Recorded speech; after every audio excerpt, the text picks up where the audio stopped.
Welcome, everyone, to Women of the Military podcast. I'm so excited to have Suzanna here today to talk about her experience in the Navy. So, welcome to the show. Thank you, Amanda. I'm so happy to be here. Thank you for what you do. I love your podcast, and I love that you shine a light on women serving in the military. So, thank you for that. I really love hearing your stories, and I'm really excited because I'm about to hit episode 250, and so I'm trying to come up with a special episode to celebrate that and all the different stories I've got to hear. But it's really just a life passion, and I love it. It shows. So let's start with your story, and why did you decide to join the military? Yeah, great question. I love that you open with this story because everybody's story is unique. My story is that I grew up in a small town called Defiance, Ohio. I think the slogan is actually, it's a great place to live, and it is a good place to live. I would extend it to say it's a great place to be from. It instilled in me some Midwestern values, and the public schools that I attended were just wonderful, had great teachers. But I always, since I was very young, had this wanderlust. I always wanted to get out of not just Defiance, but I wanted to get out of Ohio. And my parents, who are both educators, they were both teachers, they told their four children, I'm one of four, that we absolutely want to support you in going to college. However, you must go to a state school because that's what we can afford. And so for me, like I said, I had dreams beyond Ohio. And quite frankly, going to a service academy was a means for me to go to school, go to college outside of Ohio. I selected the Naval Academy because I sang in the choir in high school. And when I was a sophomore, we went on a tour to Washington, D.C., and we visited Annapolis. And I really fell in love with Annapolis.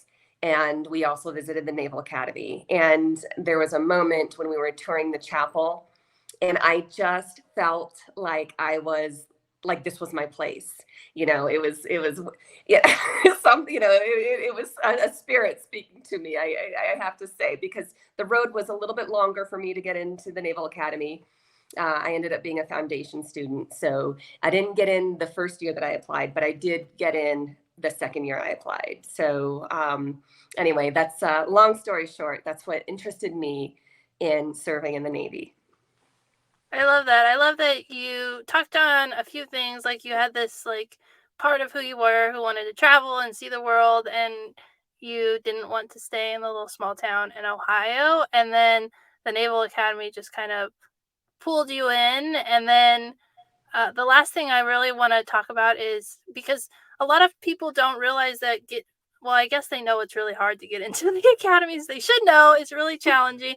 But if you don't get in the first year, there are other options. There's been a few people I've interviewed who have done different things so that they could get into the academies. And it isn't always a straight line. And so if it's really a passion, there's a way to make it happen. Absolutely. And I want to add, I was a younger birthday. My birthday was in June. So I was always a little younger in my growing up in, grade school and in high school.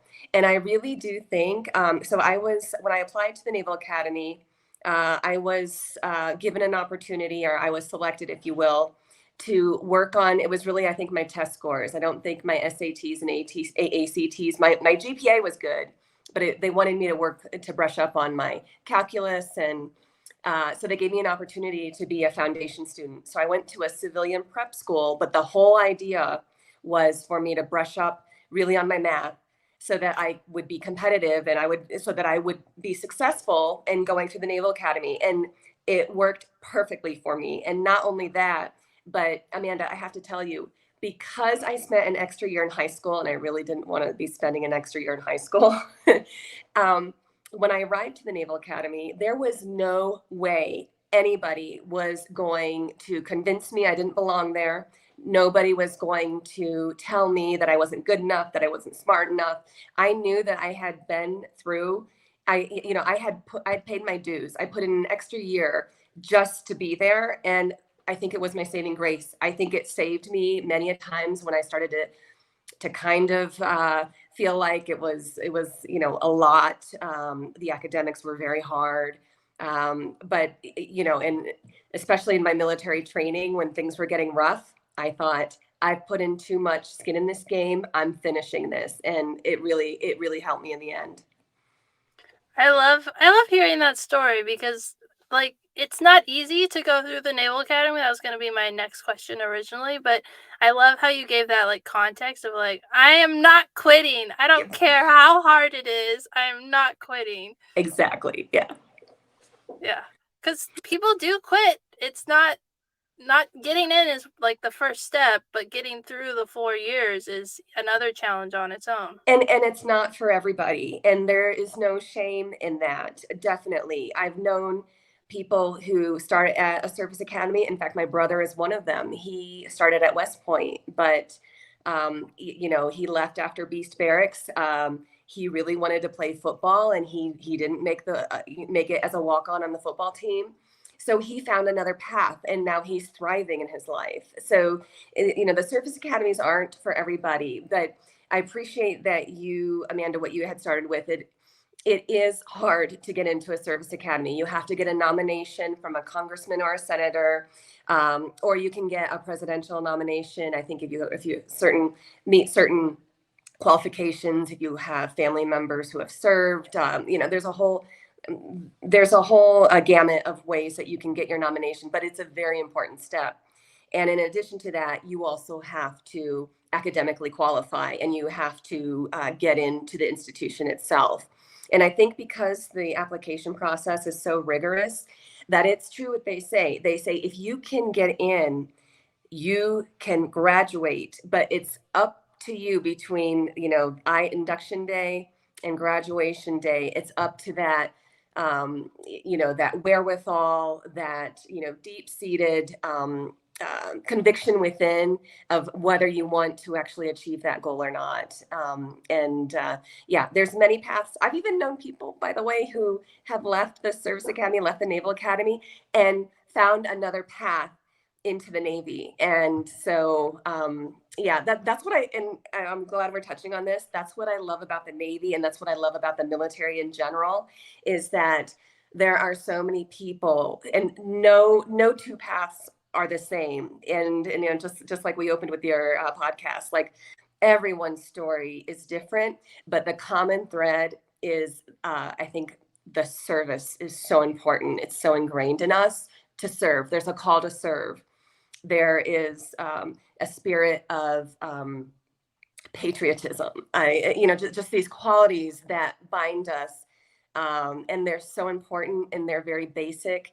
And you can have many different people of many different flavors, personalities, but you will always find in each person who has served in uniform that love of country, that patriotism, and that dedication to service.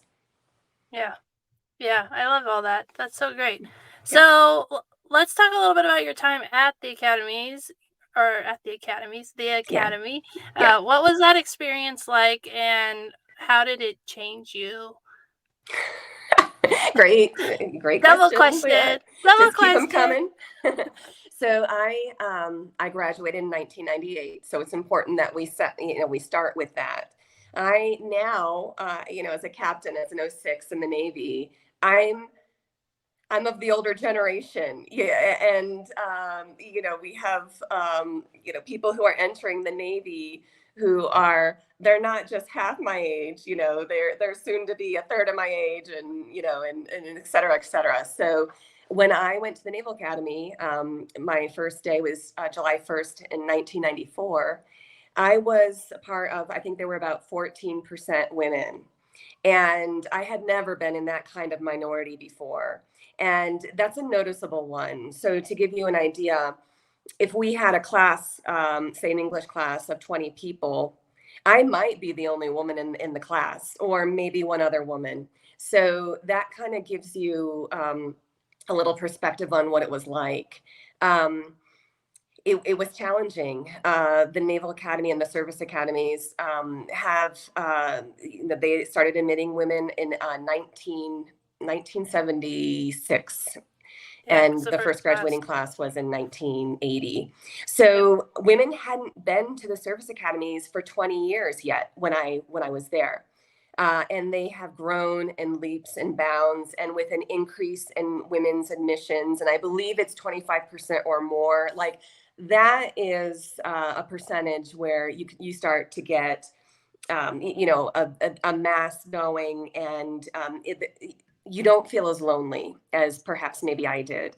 And what's interesting is, yes, there were other women who were in my class, and I think after graduation, we grew much closer than when we were actually there. And that's kind of, I don't know if that's unique for the service academies, but um, when you're there, you might not get along. You might have such different personalities or different perspectives, different backgrounds, and you don't recognize, at a young age, in your late teens and your early 20s, again, those values that I talked about.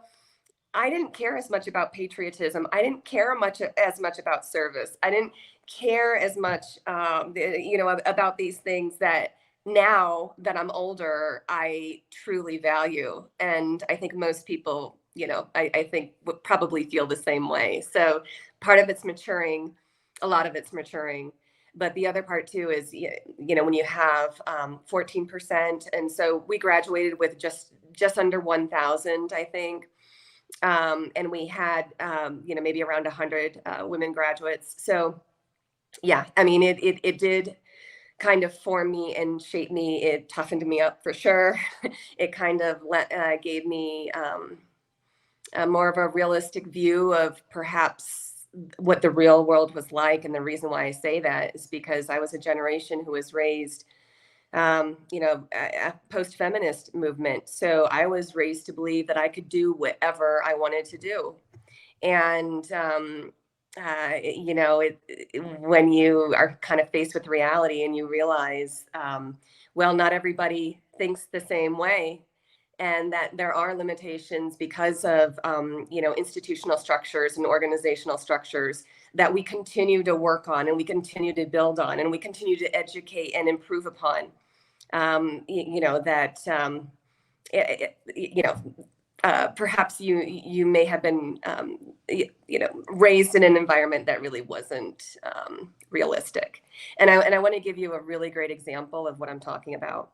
When I was in high school, I never dreamed that when I was approaching 50, which I'm approaching 50 now, that we would not have a woman president. I never dreamed that. And here we are today. Again, I'm approaching 50, and we have yet to have a woman president. Uh, so that's kind of, it's the realism, throwing that in there. And yeah, the Naval Academy gave me a taste of that. For sure, yeah. I was thinking about I went to college and I think there was probably like 25% engineering students that were women. And so Mm-hmm. to think, and then I joined the military after college and it went down dramatically. And so it's kind of like a step process, and Oh, yeah. it really did change, like thinking about like I had like 5 to 7 women out of like 20 to 30 students that were women in my engineering classes going to, being in the military and being one of the only females, or maybe there's two of us, like in different situations. And so I think that really, I mean, it's a big difference. Like you think, oh, 5 isn't that big, but 1 to 5 is like a huge difference, and it makes you not feel alone and like you stand out as much. I think the engineering field is a great analogy. My husband is a civil engineer, and there's so many parallels with my military life and my experience as a woman in the military, and the women that he works with and the women that he leads.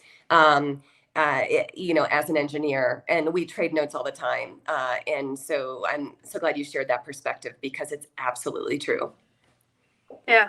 I mean, it is. I remember when I first went into my engineering orientation, the old professor, he was very old, and he was like, "Am I in the right room? Why are there so many women here?" And it was like, kind of like he was trying to deter us from even considering engineering from the get go. It was really like a very snide, offhand remark. And Like, Yeah. obviously, it's the right room, you know where you're at, but he, like, just couldn't believe there were so many women, which meant there were women, not that there were, like, 50-50. Absolutely, absolutely, and I do want to say because I do love my alma mater. And by the way, I'm traveling there in a couple of days because we're going to be celebrating my 25th reunion. I can't believe it's been 25 years since we graduated. Just look at the Navy today and the progression that we've made. We have an acting chief of naval operations who is a woman, Admiral Lisa Franchetti. And I'll say when she gets, when she gets approved, when the Senate does approve her position, and she'll be the first woman to serve on the Joint Chiefs of Staff. So I do want to turn and take a look at how far we've come. And I, Right. I'm living proof of how far we've come, and I'm so proud of the Navy. I'm proud of our leadership. I'm proud of our sailors for making that happen. Yeah. Yeah, there's been so much change and so much progress made, and as I've done the podcast, I've gotten to learn about the history of women and to see the different, stages, and it's just amazing to see all the things that women did for the next generation and how we continually strive to make it better. And I think that's like the coolest part is like every woman who has done something, they did it for themselves, yes, but they also knew, or they had this pressure on themselves to do it well so that the next generation could follow them. And I think Yeah. that's a really interesting and like unique dynamic to being a woman in the military. It is, and I'm glad that you recognize that. I'll be honest, it took me a little time. It probably wasn't until I hit my 40s that I recognized how hard the women before me had worked to open the doors for me to step through. And it was at around the same time when I recognized that my service was no longer for me. And Amanda, I'll sidebar a little bit and I'll tell you about my experience. I was not selected for captain 4 times. 4 times I was not selected to promote to captain. And I think it was after the third time when I wasn't selected, I thought, okay, I have a limited amount of time of service left. I am, and it was at a point where I was a young mother, meaning I had an infant at home, and that the physiological responsibilities of being pregnant and then breastfeeding, that was impacting my career because I physiologically and physically could not do the same things that my male counterparts could, and it was reflected in how my career progressed. So I said to myself, my service is no longer about me and my promotions and where my career is headed. I am going to speak up. I'm going to talk about my experience, and I don't care who wants to listen and who doesn't. I'm going to do it for the women and the men, quite frankly, behind me. And it's so funny because once you're called to that kind of an elevated call to service, if you will, then look what happened. On my fifth look, I was selected for captain, and I think it was my change in perspective, which had a lot to do with that. And I feel so grateful to be here today to tell you my story and to let others know because it's an important one. Yeah. I love hearing that story and the vulnerability and the like shift in focus and how, I mean, even if you hadn't reached the rank of captain, I'm sure those last few years would have been so impactful because of how you shifted, and it's They just were more an added fulfilling. bonus. Yeah. They were more fulfilling. They were years of service where I was more fulfilled, and they weren't easy. And it still isn't easy because I still, when the time is appropriate and I think it's right, I will still speak up and let people know. And change is hard. Cultural change is even harder. So I believe in this movement, and again, it's that's why I'm so happy to be here today, and just adoring the work that you do, Amanda, because you're so dedicated to it. So thank you. We need to hear more voices for sure. Thank you. I really love it. So we got a little distracted, but also a great conversation. But let's go back to when you went on active duty. What was your career field and where did you go? And I know you said 1998 and Mhm. September 11th. I talk about September 11th on the podcast a lot because it changed the military. And so I always like to touch on how that affected you, especially if you served before and then also after. Yeah, wonderful. So I service selected surface warfare. I really wanted to be a public affairs officer. I wanted to be a Navy communicator. But if you go to a service academy, if you go to the Naval Academy, you have to service select a warfare designator. And I actually am a huge advocate of that because after I served as a surface warfare officer, I was on an Aegis cruiser out of Yokosuka, Japan. I was back on this theme. I was one of 4 women out of a crew of 350. And the reason why is because, just as timing would have it, I was one of the first women to integrate surface combatant ships. So ships that carried missiles and harpoons and all the things that are out there as we conduct patrols and whatnot around the world. I was one of the first. So that was a difficult year for me when I was one of 4 women out of 350. After the first year, we integrated the crew. We brought aboard, I don't know, between 20 and 30 enlisted crew members, and my quality of life, work life, increased incredibly because I just wasn't under the microscope like I was when I was one of 4, like we all were. Um, but yeah, I really, again, I go back to, I really wanted to be a public affairs officer, and being a surface warfare officer. I mean, how Navy can you get? That gave me the chops to become a Navy spokeswoman, and I thrived in that career field. Now 9/11 hit. I think I was in between designations, in between being a surface warfare officer and being a public affairs officer. And so, sure enough, after I went to the Defense Information School, this was back in, I think, probably 2001. Then I was sent to Guantanamo Bay, Cuba, to serve as a media escort for the first detainee flights flying in detainees from Afghanistan. So that was my first public affairs assignment. And wow, I mean, that was, jumping like right into the fire there. But it was, it was important work. I really thrive when I feel like the work that I do is meaningful. And without a doubt, that was meaningful work. It was back when we had Camp X-Ray there. And this was a shock to the world, and it was a shock to us.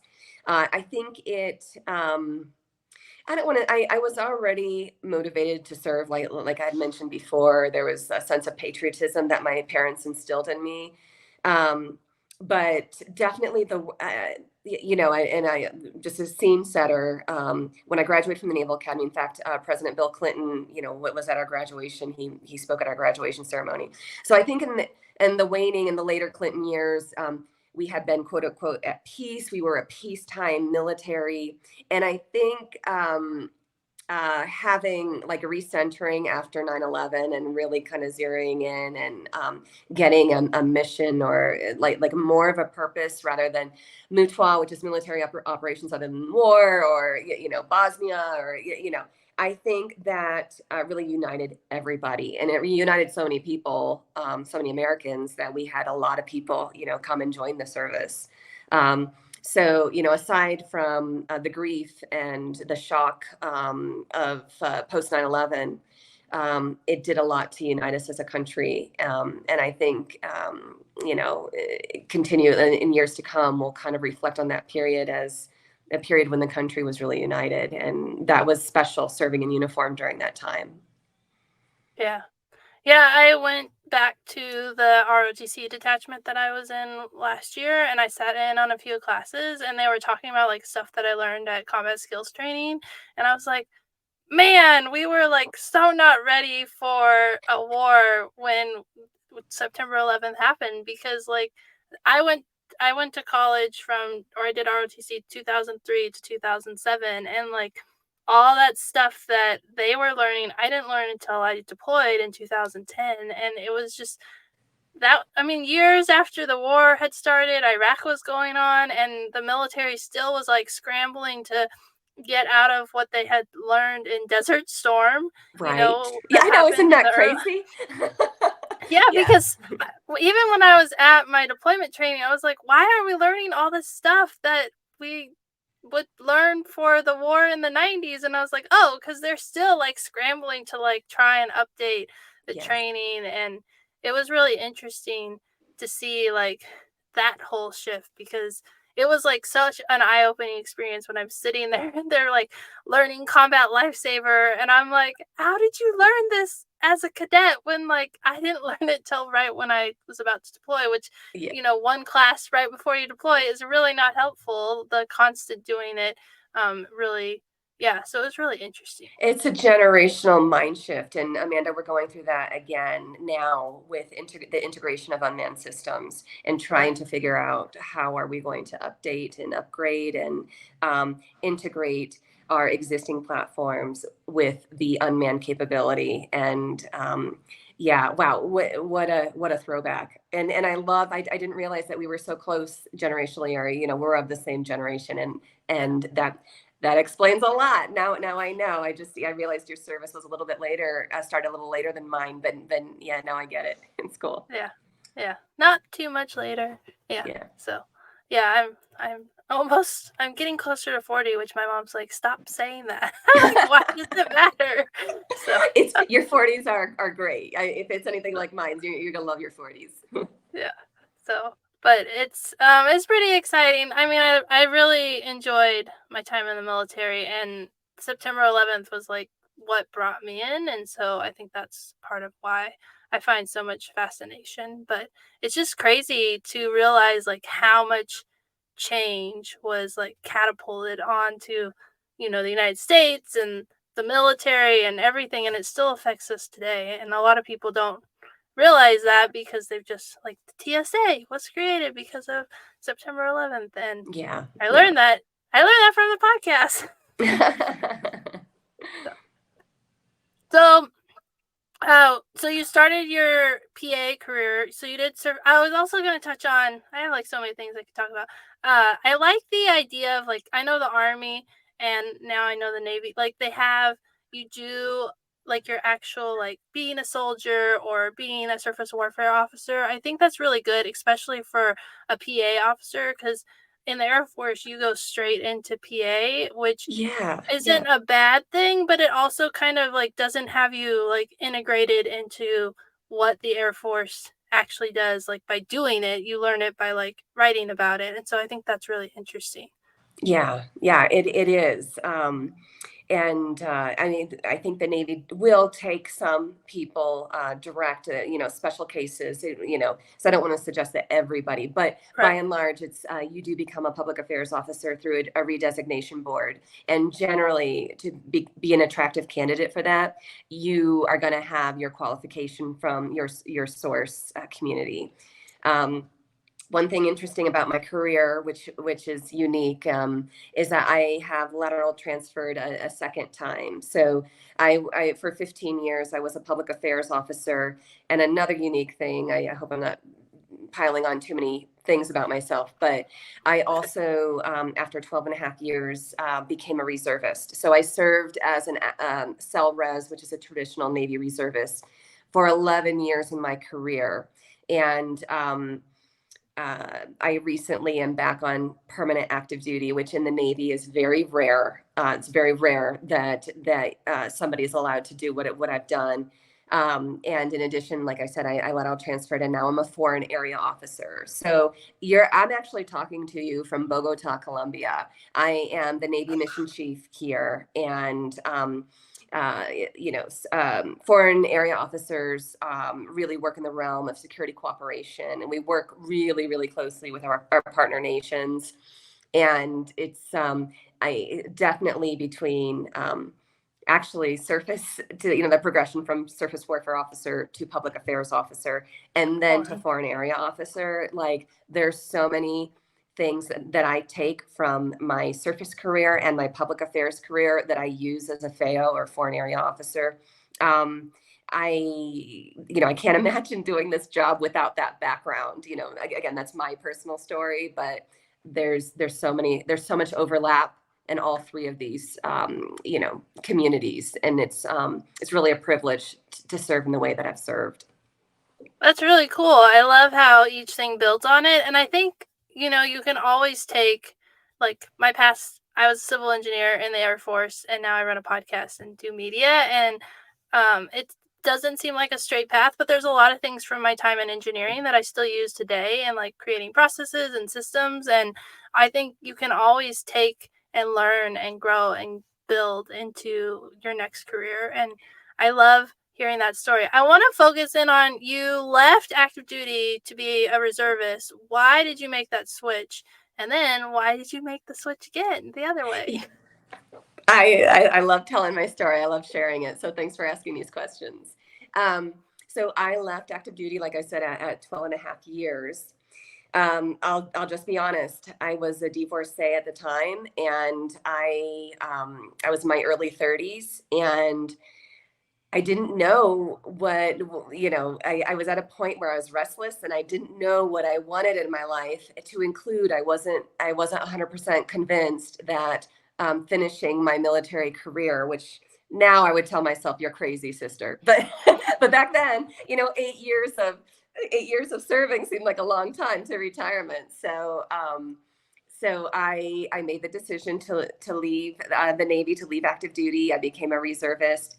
I spent a year living in Spain because it was something that I really I wanted to do. I had always wanted to be an exchange student since I was, in high school. And so I followed an Olmsted scholar to Spain, and I call it my homespun Olmsted program because, I started my reserve work while I was there, but I did attend a university in Spain, and I did learn Spanish, and I did absorb the Spanish culture, which is what I really wanted to do. During that year, I started my reserve work, and I started work as the Africa Partnership Station Public Affairs Officer out of our U.S. Sixth Fleet based in Naples, Italy. So I traveled to Kenya, Tanzania, Mozambique, and Mauritius that year. I lived in Spain, and these were dream assignments. Again, with somebody, a child who had wanderlust. I mean, traveling to Africa, working with U.S. embassies as we were coordinating port visits from Navy ships pulling into port. I mean, it was a dream, and I would have paid to do what I was doing, but I was a lieutenant commander. I was an 04, and when I was living as a student in Spain, and I was getting, when I was doing this reserve work, getting the 04 pay, I was like, this is incredible. Being a reservist is amazing.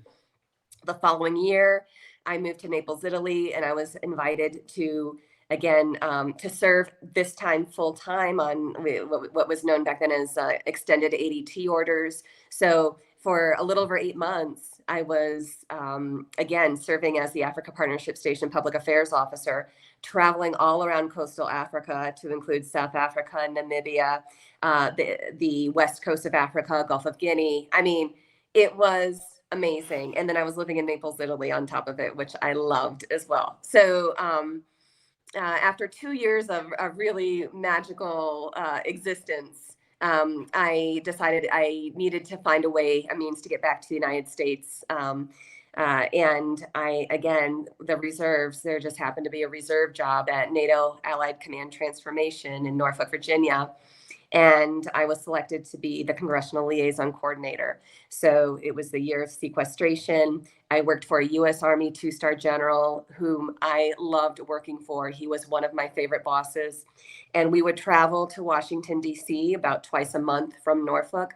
And we would talk about the importance of NATO. And Amanda, just a little history lesson here. Back in 2014, again, that year of sequestration, we actually thought that Russia might join NATO, or, like something, NATO might dissolve, or this was right before Crimea, before Russia took Crimea, the Crimean Peninsula. So my things change quickly, and then fast forward to today, not a lot has changed, as far as Russia and their ambitions. So it's been an incredible career, but again, as a reservist, you can't be on active duty forever. At least in the Navy, you can't do that. It's just not set up to support somebody like that. So for me to transition from serving in uniform, and I had never intended really to do it quite as long as I had, which was maybe a little over 2 years. I found work as a Navy public affairs officer, but as a civilian. So basically, as a Department of the Navy civilian.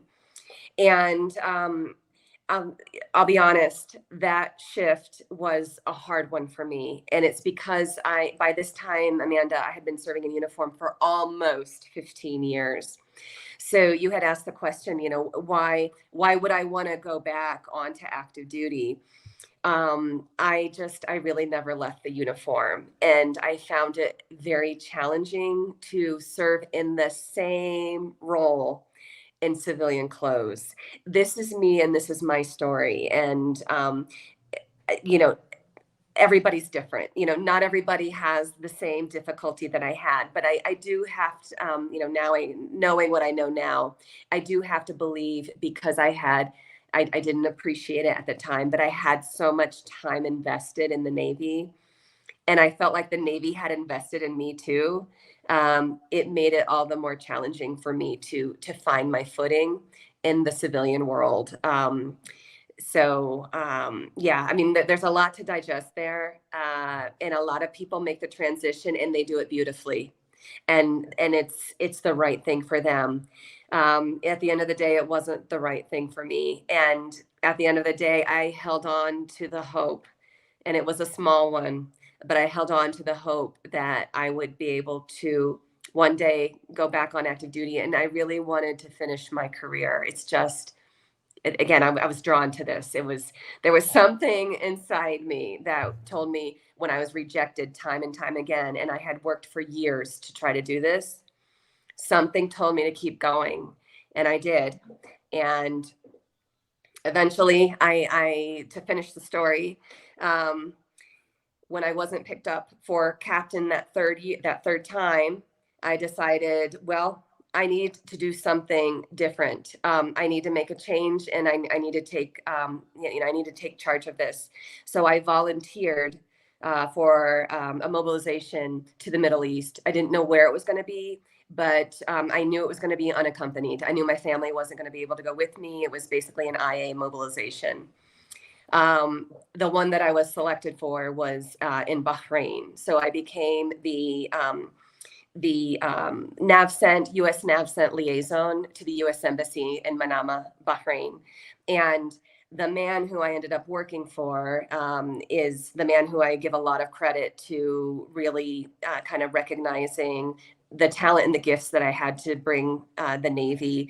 His name's Vice Admiral Brad Cooper. And he's actually still in the position now, not because he has another assignment, but he's being held up like a lot of our flag officers are at the moment. But so for some reason, I trusted him, and I told him my dreams. I don't know why I did. To this day, I don't know why. It was something that he allowed me to tell him this, and he said, "You know what, Suzanna?" He said, "I hear you. I'm going to help you, and let's make this happen." So, maybe he didn't say it exactly like that, but I really give him a lot of credit to helping me to not only to make captain, but to also act as an advocate for me, a sponsor for me. And when there was this opening, this position where the Navy active duty FAO community was going to take a reservist to cross over and go back on the active duty side, that I was selected for that. So very grateful, as hard as it was. And my sons were very young when I made that decision to make the deployment to the Middle East. and it was hard serving for a year while they were still in San Diego, where we were living at the time. But more than my dreams came true. I couldn't have predicted, or really, I couldn't have dreamed that this would come to pass, and it did. So Yeah. that's my story. I love that you talked about how you had dreams. I think a lot of times people don't know what they want. And so when you are given the opportunity to tell someone who's of high enough rank that they can like make a difference, you're just like, I'm just here hanging out. But you were able to articulate what you wanted and what you were hoping for. And then he was able to help you. And I found that people really do want to help people, but a lot of times they don't know what that person needs. And because a lot of times Right. that person, because I interviewed Tahini Montoya a while ago, and she had an opportunity to, like, I think it was a 2-star, and the person was like, well, what do you want to do for your career? And she's a young lieutenant captain, and she's like, well, this is what I want to do. And the lady's like, okay, here you go, and like made it all happen. But as a lieutenant captain, I don't even know if I would have known what to say, but she had like, and so I think it's really important to like set goals and dreams and be able to articulate them so that people who are in positions that they can help you are able to do that. Because had you not told him, or had you not even known what to say when that opportunity came up, it would have just went right by. And so I think that's really powerful to talk about, like, know what you want to do. You can always pivot and change where you want to go, but if you have something that like you're striving for, instead of just like, I'm along for the ride, that's kind of how I'm, I'm along for the Yeah, ride. I think own it, own it. When you do figure it out, and look, Amanda, let's be honest, it took me quite a while to figure it out. Perhaps if I had figured it out a little bit earlier, the road wouldn't have been so windy. But Yeah. it's all those turns, and it's all those those winds in the road that have given me the confidence, have given me the perspective, have given me these gifts, the selflessness to at one point say my service is no longer about me, but it truly is about serving others. um, I think it was all part of the grand path. Yeah, but I did have a long one here. Yeah. Yeah, I love that. And I feel like your interview could just keep going and going.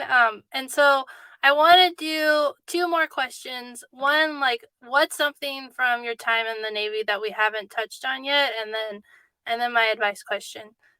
Oh gosh. A time in the Navy that we haven't touched on. Well, the Navy's amazing. I've had incredible experiences.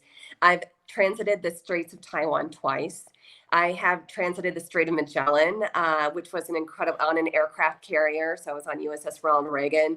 We had stops in Rio de Janeiro, Valparaiso, Chile, and Callao, Peru. That was my first experience with South America. And fast forward, now here I'm living here as the Navy mission chief, so that's pretty special. We And have yeah. can I, is your family with you in South My America? family is with me. Yes, That's yes. so, I just started this tour. We're here for 3 years, so we are adapting right now.